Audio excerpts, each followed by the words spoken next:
அரசின் சார்பாக ஒரு தெளிவான அறிக்கை கொடுத்து விட்டார்கள். அதோடு மட்டுமல்ல, அந்த சம்பவம் நடந்த மறுநாளே இது உள்கட்சியை நோக்க யார் பேரையும் என்ன சொல்ல விரும்பலை. எந்த அரசியல் கட்சி தலைவர்களும் எல்லாம் சாவணும்னு நினைக்க மாட்டாங்கன்ற ஒரு பெரிய காணொலி காட்சியெல்லாம் வெளியிட்டார்.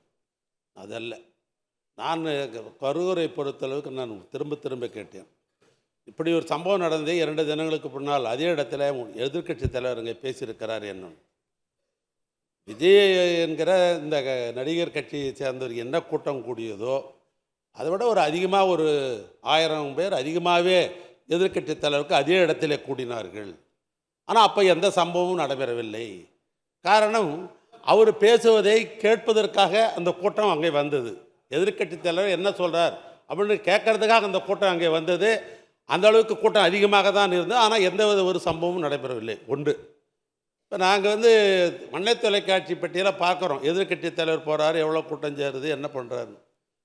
அவர் ஒரு பச்சை பஸ்ஸில் ஏறிக்கொண்டு அந்த கூட்டம் போகிறதுக்கு முன்னாலே என்ன பண்ணுறாரு, 2 பக்கத்தில் இருக்கிற அந்த தொண்டர்களை கையாட்டி அசைத்து அவளை மகிழ்ச்சிக்கு உள்ளாக்கி கொண்டு போகிறாரு. அந்த குறிப்பிட்ட இடத்துல போய் அவர் பேசுகிறாரு.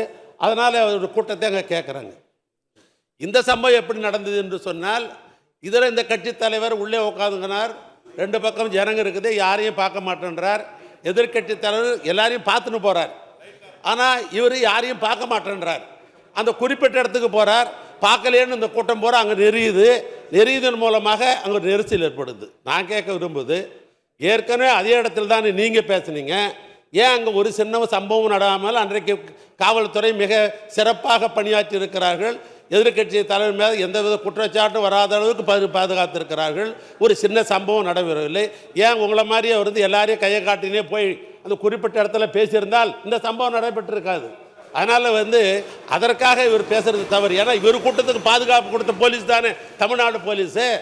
ஆக அதை விட அதிகமாக கூட்டம் கூடி இருக்கிறது உங்களுக்காக. அப்போ உங்களுக்கு வந்த கூட்டம் கேட்பதற்காக வந்த கூட்டம், இது பார்க்கறதுக்கு வந்த கூட்டம் நெரிசல் ஏற்பட்டு விட்டது. ஆனாலும் தமிழக அரசு தன்னுடைய கடமை செய்திருக்கிறது.